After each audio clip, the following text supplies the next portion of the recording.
दिल्ली में एमसीडी के भ्रष्टाचार का नया खुलासा। खबर चलने और एसडीएम के आदेश के बाद भी गैरकानूनी तरीके से बहुमंजिला बिल्डिंग बनकर हुई तैयार। नमस्कार, मैं पल्लवी शर्मा, आप देख रहे हैं अमन न्यूज।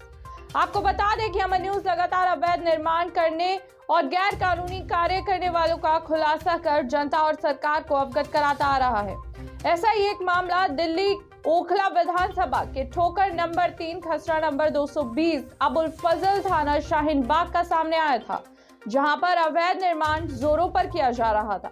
सूत्रों की माने तो यह सरकारी डीडीए की जमीन बताई जाती है। यह जमीन यमुना के किनारे है और दलदली जमीन है, जिसकी बाउंड्री तोड़कर बड़ी बड़ी टीन लगाकर इस पर चोरी छिपे बेसमेंट सहित बहुमंजिला इमारत बनाई जा रही थी। बता दें कि अमन न्यूज ने खबर चलाकर अखबार में खबर छापकर सरकार और जनता को इससे अवगत कराया और तुरंत एमसीडी और स्थानीय पुलिस को अवैध निर्माण की सूचना भी दी थी। पुलिस की कार्यवाही के कुछ समय बाद अवैध निर्माण को रोक दिया गया था, लेकिन इन भूमाफियाओं के हौसले इतने बुलंद थे कि ठोकर नंबर 3 खसरा नंबर 220 अबुल फजल थाना शाहीन बाग में फिर खुलेआम अवैध निर्माण शुरू कर दिया गया। अमन न्यूज ने इसकी जानकारी एसडीएम को दी, जिसके बाद अमन न्यूज को एसडीएम का लेटर भी प्राप्त हुआ, जिसमें उन्होंने ये साफ कहा था कि दिल्ली ओखला विधानसभा के ठोकर नंबर 3 खसरा नंबर 220 अबुल फजल थाना शाहीन बाग में चल रहे अवैध निर्माण पर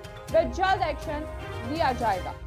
हैरान करने वाली बात यह है कि अमन न्यूज की खबर चलने और अमन न्यूज द्वारा इसकी सूचना एसडीएम को देने के बाद भी यहां अवैध निर्माण जारी रहा और तो और बहुमंजिला इमारत बनकर तैयार हो गई। अब इसे भ्रष्टाचार नहीं कहें तो क्या कहें?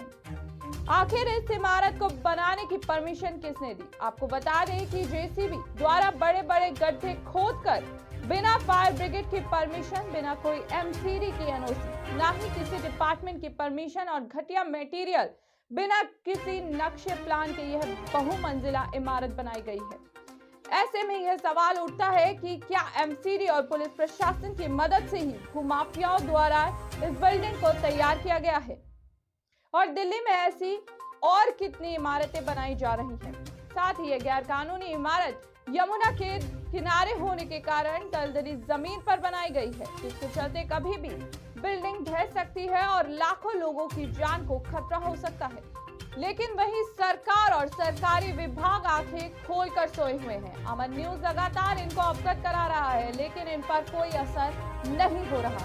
क्या एमसीडी वन विभाग कोई बड़ा हादसे होने का इंतजार कर रहे हैं, जो अब तक इन माफियाओं पर कोई एक्शन नहीं लिया गया है?